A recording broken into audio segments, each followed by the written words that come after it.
नमो भगवते वासुदेवाय। जाए गजब यहाँ से कुछ भी न साथ होगा। जाए गजब यहाँ से कुछ भी न साथ होगा। 2 गज कफन का टुकड़ा तेरा लिबास होगा। जाए गजब यहाँ से कंधे पधर ले जाए परिवार वाले तेरे। कंधे पधर ले जाए परिवार वाले तेरे।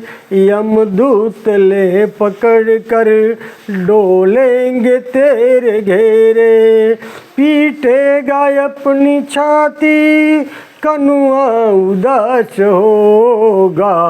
2 गज कफन का टुकड़ा तेरा लिबास होगा। जाए गजब यहाँ से कुछ भी न साथ होगा। 2 गज कफन का टुकड़ा तेरा लिबास होगा। जाए गजब यहाँ से चुन चुन के लकड़ियों में रख देंगे तेरे बदन को। चुन चुन कर लकड़ियों में रख देंगे तेरे बदन को। आकर झट उठाएंगे मेहतर तेरे कफन को। आकर झट उठाएंगे मेहतर तेरे कफन को।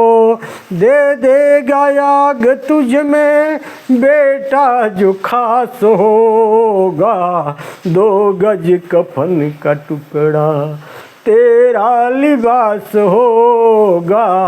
2 गज कफन का टुकड़ा तेरा लिबास होगा।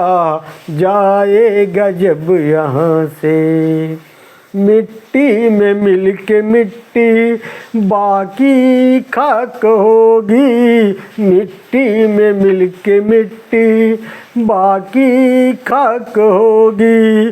सोने सी तेरी काया जल कर के राख होगी। सोने सी तेरी काया जल कर के राख होगी। दुनिया को त्याग तेरा मरघट का बास होगा। 2 गज कफन का टुकड़ा तेरा लिबास होगा। जाए गजब यहाँ से कुछ भी न साथ होगा। जाए गजब यहाँ से कुछ भी न साथ होगा। 2 गज कफन का टुकड़ा तेरा लिबास होगा। जाए गजब यहाँ से। उस मनुष्य का बात सुनकर चांडाल ने पुनः उत्तर दिया, आपका कल्याण हो। आप ऐसी बात मुंह से न निकालें। संसार में सत्य ही आदर का आदर होता है। भूतल पर जो कुछ भी सुख सामग्री है सत्य से ही प्राप्त होती है। सत्य से ही सूर्य तपता है। सत्य से ही जल में रस की विधि स्थित है। सत्य से ही आग जलती है। सत्य से ही वायु चलती है। मनुष्य को सत्य से ही धर्म अर्थ काम और दुर्लभ मोक्ष की प्राप्ति होती है। अतः सत्य का परित्याग न करें। लोक में सत्य ही पर ब्रह्म है। यज्ञों में भी सत्य ही सबसे उत्तम है तथा सत्य स्वर्ग से आया हुआ है। इसलिए सत्य को कभी नहीं छोड़ना चाहिए। सत्य नार्क प्रतपति सत्य नापि विरसात्मिका ज्वलंत निश्चय सत्येन वाति सत्येन मारुतः। धर्मार्थ काम संप्राप्ति मोक्ष प्राप्तिश्च दुर्लभम। सत्येन जायते पुंसाम सत्या सत्यम न सत्यजेत। यो कहकर चांडाल उस मनुष्य को चुप करा करके उस स्थान पर गया जहाँ प्राणियों का वध करने वाला ब्रह्म राक्षस रहता था। चांडाल को आया देख ब्रह्म राक्षस के नेत्र आश्चर्य से चकित हो उठे। उसने सिर हिलाकर कहा, महाभाग तुम्हें साधुवाद, तुम वास्तव में सत्य वचन का पालन करने वाले हो तो सत्य स्वरूप हो। मैं तुम्हें चांडाल नहीं मानता। तुम्हारे इस कर्म से मैं तुम्हें पवित्र ब्राह्मण समझता हूँ। तुम्हारे मुख में कल्याण का निवास है। अब मैं तुमसे धर्म संबंधी कुछ प्रश्न पूछूंगा, उसे बताओ। तुमने भगवान विष्णु के मंदिर में कौन सा कार्य किया? मातंग ने कहा, सुनो, मैंने मंदिर के नीचे बैठकर भगवान के सामने मस्तक झुकाया, उनका यशोगान करते हुए सारी रात जागरण किया।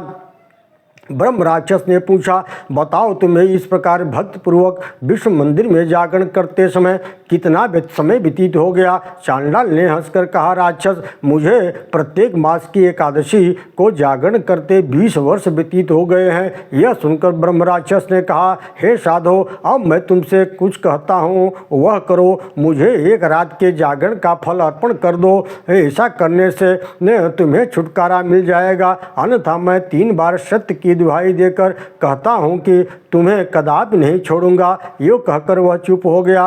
चांडाल ने कहा, निशाचर, मैंने तुम्हें अपना शरीर अर्पित कर दिया है, अतः अब दूसरी बात करने से क्या लाभ? तुम मुझे इच्छानुसार खा जाओ। वह राक्षस फिर कहा, अच्छा, रात के 2 ही पहर का जागरण का संगीतमय पुण्य मुझे दे दो। यह सुनकर चांडाल ने राक्षस से कहा, यह कैसी बेसिर बैर की बात करते हो? तुम्हें मुझे इच्छानुसार खा डालो, तुम्हें जागरण का पुण्य नहीं दूंगा। चांडाल की बात सुनकर ब्रह्म राक्षस ने कहा, भाई, तुम तो अपने धर्म कर्म से सुरक्षित हो। कौन ऐसा ज्ञानी दुष्ट बुद्धि का पुरुष होगा जो तुम्हारी ओर देखने और तुम पर आक्रमण करने अथवा तुम्हें पीड़ा देने का साहस कर सके? याम, अच्छा, मुझ पर कृपा करके एक ही याम का आज जागरण का पुण्य दे दो, अथवा अपने घर को लौट जाओ। चांडाल ने उत्तर दिया, न तो मैं अपने घर जा लौटूंगा, न तुम्हें किसी तरह का एक यम का जागरण पुण्य ही दूंगा।